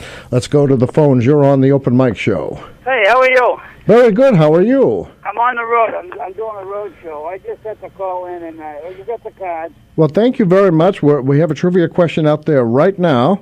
Probably you don't want to win your cards back, though. No. I just wanted to say hi to. I heard Shirley Downs was over here from the old country, England. Oh? I just want to wish her all the best on her way back. I heard she had a nice stay with her relatives, and I hope she's listening. All right. Well, thank you very much, and thank you for the prizes. You know what? I understand I just missed you. I came back, and I missed you in between. But where you put the box of goodies was right next to where your calendar was, which I guess you couldn't pick up because my associate couldn't find it. Well, no, I was going to start looking right there, but I figured I'd come back, and I'll come back because I'm over in North Andover usually during the day. Oh, so you're nearby. Yeah, I thought the bus company's over NRT. We're in the back of Lucerne. I don't know. I get an echo on my phone. You hear it? A little, but it's not too bad. Yeah, I just come. I was down the stadium and I tried dodging the raindrops. Oh, all right. Actually, did you have a chance to ask? I'm assuming you were at this softball team. Do you have a chance to ask if someone could provide the scores to WHAV News after each game? Well, I'll tell you what. We'll try to get the playoffs. Okay. I'll give you the names of the teams, and we can do the playoffs, and I'll give you an update on that. Hey, that'd be great. Matter of fact, if you want, you can be in the studio, and you can go on the air so people can see what you actually look like. Oh, God, no, that's all right. They know what I look like. Hey, let me ask you this. You don't have to answer because you can't take the prizes, so at least you want to take your own prizes back. No. Do you know where Rob Zombie played football in Haverhill? No, I don't. All right. Rob Zombie. Dave Goudswood has come up with a real tough question here. He played football in Haverhill for a Haverhill team? I guess it was just among friends. Zombie, didn't he? Where was he from? Bradford. Yeah, so I'd take a guess, maybe over Hunkin School, Wood School. No, that's a wild guess. No, but you might be close. So there's you're helping someone else to win the prize. So. Yeah, that's all right. I thought he was from Bradford. All right. Well, that's a good clue. That's a good clue. Yeah. All I could tell you was Wilson Silkscreen went down tonight. They didn't put up too much of a fight. All right. So the softball team, Wilson. Silkscreen went down 9-5. 9-5 against whom? I think it was Eastern Bank. Eastern Bank. Oh, so get some really big sponsors there. Oh yeah, we got some names out there. I'm not sure if that's a team, but they're not in the playoffs yet. They got one more week, and they'll be in the playoffs. So a couple of weeks. So All right. I want to give a shout to Shirley Downs. She's here from the old country, and I hope she's listening. All right, Shirley Downs, there's a shout-out to you. And she's heading back to jolly old England on the 16th. All right, heading back, so a couple days. Hey, Shirley, if you're listening, call the program, 978-374-1900, and tell us what you... Tommy Mullen's birthday's coming up. What's August. Tommy Mullen. Oh, you want to put a birthday in? Yeah, Thomas Mullen. His birthday's coming up August 22nd. All right. Nate, I think he's going to be 66. All right. Tom Mullen, happy birthday. We're going to add your name to the hat. All right. All right. Now, I'll keep in touch. All right. Well, thank you very much for the prizes. Yeah, have you heard from Craig? Heard from who? My brother Craig. Actually, I did see him outside of City Hall last week, and I think we spoke on the phone as well. Yeah, I met Jeff today, Jeff Como. Oh, you did? That's right. That's right. Yeah, he seems like a pleasant gentleman. That's right. Man's the staff for Coco and Company, which is co-located here. All right. Good, good. So I see a lot of Haverlites around here, you know. Oh, yeah. Como's it's a popular name in Haverhill. That's right. A lot of Comos. All right. So good. I'm glad you got to see some of the staff. Yeah, all right. I'll talk to you. Have a good night. All right. Thank you very much again. Good night. Bye-bye. Bye. Okay, about 7 minutes left on the open mic show. Some prizes here. Call in a birthday or an anniversary that takes place in August. We'll add the recipient's name to the hat for the drawing at the end of the month for a free 7-inch birth cake from Albie's Italian Bakery at 140 South Main Street in Bradford. The winner has a choice of vanilla or chocolate. All cakes come with house frosting, and all you have to do is wait for your letter to arrive in the mail from WHAV, and then take that, call Albie's Italian Bakery, and give them at least 24 hours notice so they can make the cake fresh for you and to your specifications. Also, if you're not familiar with Albie's, they're right there in near Central Square, Bradford. It's a second-generation Italian bakery, and it serves, besides cake, Italian breads, cookies, pastries, pizzas, meat pies, and all much more, made from scratch using only the best ingredients. So check out Albie's Italian Bakery, 140 South Main Street in Bradford, sponsor of the Open Mic Show Happy Birthday, Happy Anniversary Cake Contest. The very next person who calls and requests will also give away a free admission to the John Greenleaf Whittier birthplace, 305 Whittier Road in Haverhill, not too far from the Merrimack border. All right, and then, of course, if you can take a guess, Rod Wood just gave us a clue. Take a guess. Where did Rob Zombie from Haverhill play football? Not a professional team, but with his friends. Where did Rob Zombie play football? Take a guess, and the winner will take their choice of one of these Trivial Pursuit games. So that's right there, 978-374-1900. All right, Nate, I heard the phone ring, but I don't see a light on. Was there something interesting? Nothing interesting. A wrong number? Not a wrong number. All right, Nate's going to use his handy dandy. Hey, what was the name of that bulletin board? The 3DBB from, the Saturday morning cartoons? And that could be a trivia question. The 3DBB, what was that? What cartoon was that? It wasn't. I'm at a loss. Now we'll find a special prize for anyone who wants to tell us about the 3DBB. Which cartoon used that term? It was kind of an educational cartoon on Saturday mornings. The 3DBB. If you can tell me which cartoon it was, and I'll remember as soon as you tell me, we'll find some special prize for you. 978-374-1900. So, folks, what do you think of that irony? It's on WHAV's website at whav.net. The irony that Pentucket Bank's old building at 35 Merrimack Street and Woolworth's both were intentionally spared by urban renewal.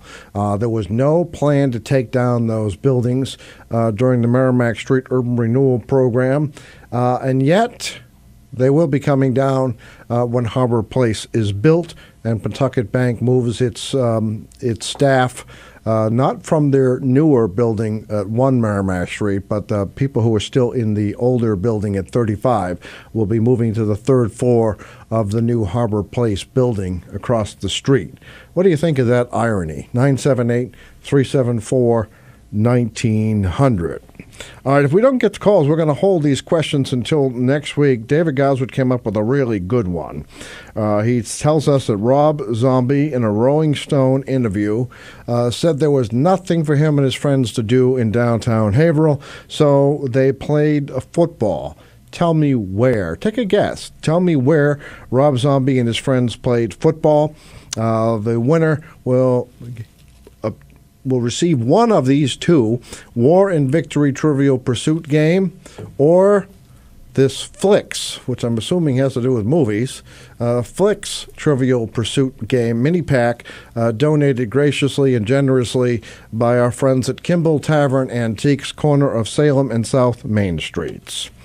Again, if you're looking for something to do this weekend, just give me a call right now. First person to ask, free pass to the John Greenleaf Whittier birthplace. A couple minutes left here. Thanks go out again to candidate for Attorney General Maura Healey. Came all the way to Haverhill. Very few statewide candidates seem to make it here. So we're very, very pleased. WHAV's election coverage is therefore kicked off, and any candidate who makes a request can appear on the open mic show. So keep that in mind. Really not that many days left before primary day. And it's kind of sad that we spend, our summers are so busy. We're at cookouts, we're in the pool, we're on vacation. And then we come back and find there's an election and have no idea what the candidates represent. So again, very pleased that Maura Healey, candidate for Attorney General, appeared on the open mic show tonight. All right, those of you who listened to Nate Webster's NASCAR race recap, well, there's more at WHAV.net, much more. You'll find out about which television network is abandoning NASCAR. Is that right? So there's more at WHAV's new comprehensive local news website. I received a call. We're going to probably get cut off now, but I received a call this afternoon from a reporter asking about the death of Archie Comics. So you might want to read more about that tomorrow. All right, next week on the Open Mic Show, back at 6:30. So be sure to tune in then. Have a great evening and a great week. We'll be back then. Open mic!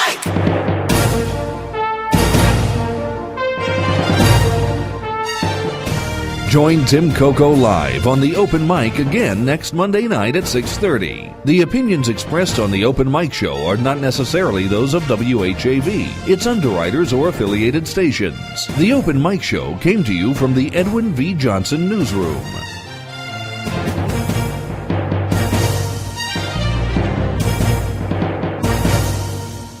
It's 8:30. If you want to know what's going on at WHAV, sign up for the free monthly wavelength newsletter online at whav.net.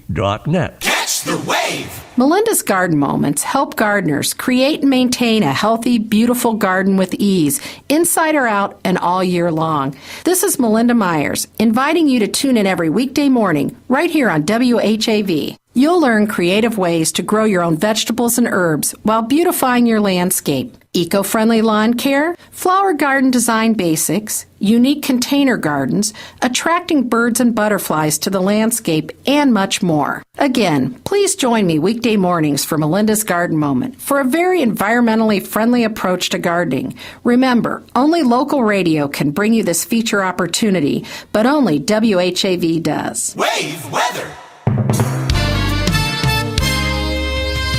I'm WHAV meteorologist Rob St. Pierre with Wave Weather. Headed through the night, it's going to be muggy out there with considerable clouds and maybe even a few showers or thunderstorms. Don't be surprised if you run into some heavy rainfall with any thunderstorms tonight. Lows will be near 70. Tuesday, wait for a cold front to come through, so it looks like any early sun will give way to increasing clouds. Afternoon showers and thunderstorms, a high 81. Showers and thunderstorms Tuesday night into Wednesday, rain heavy at times. Tuesday night's low 67, Wednesday's high 76. Sunshine comes back Thursday. I'm WHAV meteorologist Rob St. Pierre. Your next Wave Weather in 30 minutes.